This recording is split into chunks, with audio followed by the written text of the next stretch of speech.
The discourse of this campaign. Some of the TV ads and some of the YouTube posts, campaign emails have been called mean-spirited. There's some folksiness.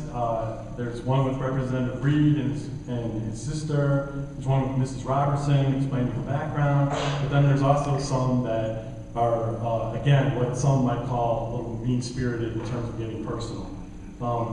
Is there a way to tone down the rhetoric and improve the level of discourse before more voters tune out? Thank you, Jim, for the question. It is so important that all New Yorkers pay attention and are engaged and not turned off by this campaign, and that's why we've been focused so strongly on Congressman Reed's record, on his votes.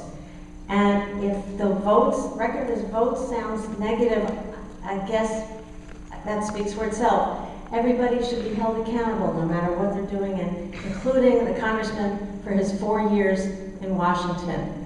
You know, we've been talking about my record, we've been talking about his record. Unfortunately, I've never seen a campaign where the congressman attacks thousands of his own constituents who pay his salary, and it just makes people wonder if they're going to be listened to when they have a problem. Are they actually being represented if they're being attacked every day on the air? Now, I have to say, this is not the way I think that we should be dealing with the public issues, these important issues in this campaign. That's why we've been focused so strongly on Tom Reed's record, his votes about raising middle-class taxes, ending the Medicare guarantee, and shipping jobs overseas. That's over and over what we've been talking about, and I just would never attack somebody for where he lives.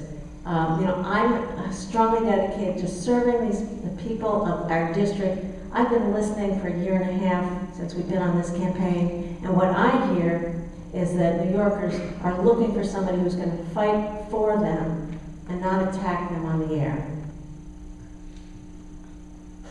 Okay, thank you. Congressman Reed? As we engage in this conversation, I think the ads have put forth a different vision and shows the contrast between my opponent and myself. And when we talk about the extreme ethical liberal agenda, it's not about people. We have been in Tompkins County, in Ithaca. We have an office in Ithaca. We worked with Ithaca representatives on numerous issues, the flight tower at the Ithaca airport. We have come together.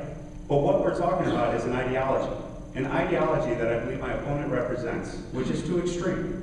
An ideology that believes in things like single-payer health care for America, not only the Obamacare policies my opponent supports, where she says that's good, but I believe my opponent wants to go farther with complete government-run health care under single-payer health care.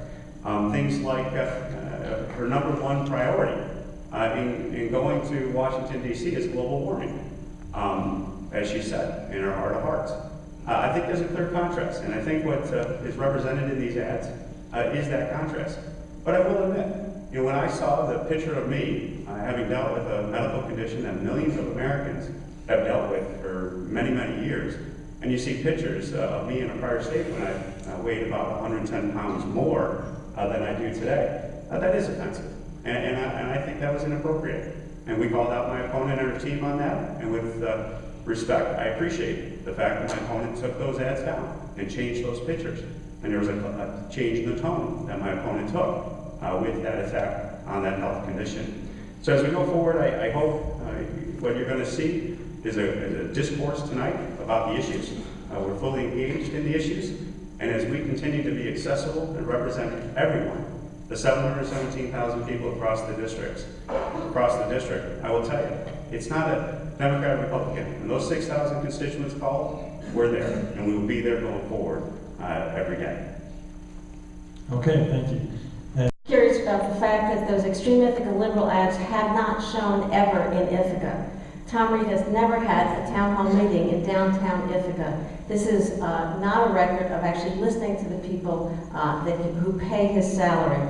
I will tell you that the Buffalo News editorial recently, just this weekend, pointed out that Tom Reed has, and I quote, voted in ways that should automatically disqualify him from this office.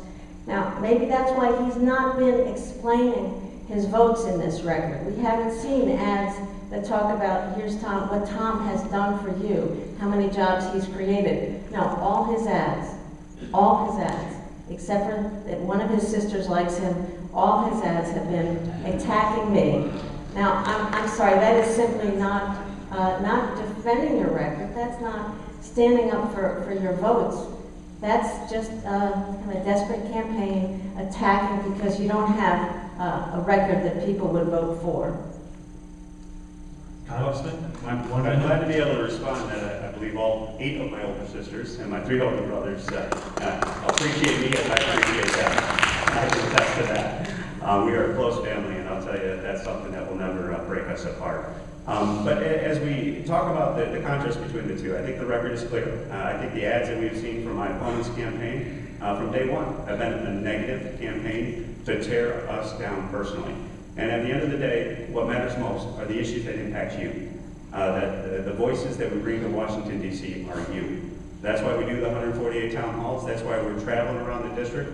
And with all due respect, we did hold a town hall right in the city of Ithaca at Cornell University, as we have held them numerous places across Tompkins County, and we'll continue to do that. You know, we had one in your hometown, my opponent's hometown of Town of Dryden. We had 250 people show up. Now, there was a lot of disagreement in the room, but at the end of those 2 hours, as we walked out, many people came up and said, I appreciate the fact that you show up. I may not agree with you, and I will always give you respect as we go forward. Okay.